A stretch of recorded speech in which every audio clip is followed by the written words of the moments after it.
So what's up guys, welcome back to Apple Time.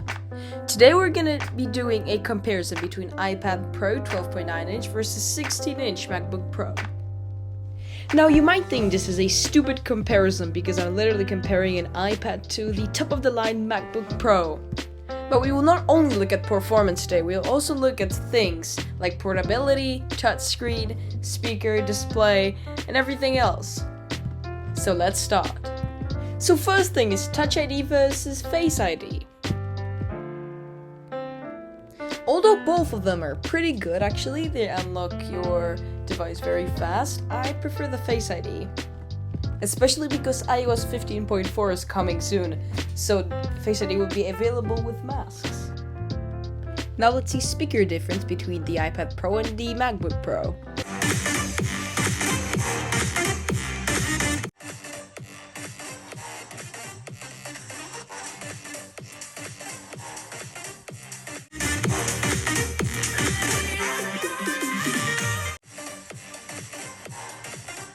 So MacBook speaker obviously sounds so much better than the iPads, but I'm comparing 16-inch MacBook Pro to the 12.9-inch iPad Pro, so maybe with 13-inch MacBook Pros it would be completely different, so this is not as fair.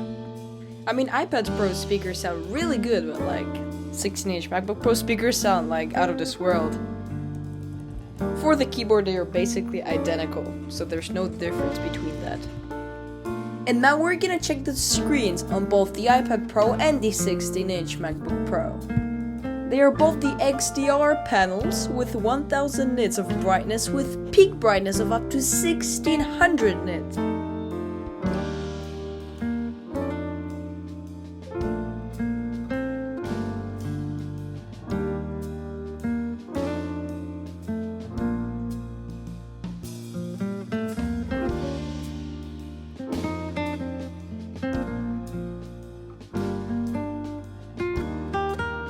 The thickness is almost the same, so there's little difference here.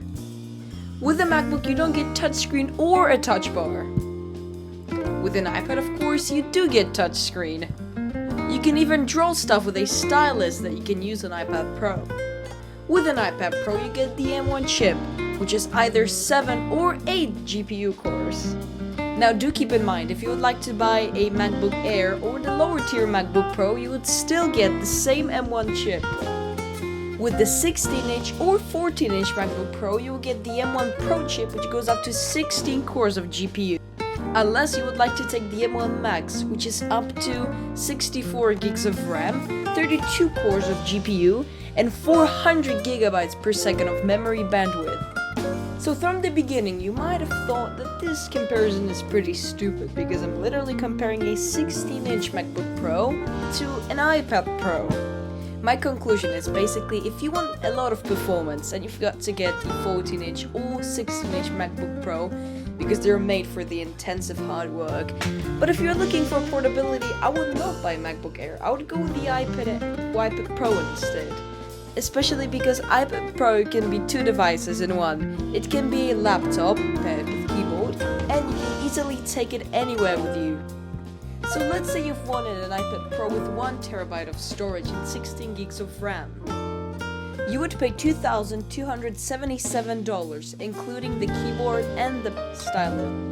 For a MacBook Air with 1TB of SSD and 16 gigs of RAM, you would pay $1,649. However, if you picked a MacBook Pro with the M1 Max processor, 32 gigs of RAM and 1TB of SSD, you would pay $3,499. So my conclusion is, if you want a lot of performance, buy the M1 Max. If you want a portable device, buy the iPad Pro. It is so much better than you think. Anyways, thanks guys so much for watching my videos, I really appreciate it. So see you all next time, bye!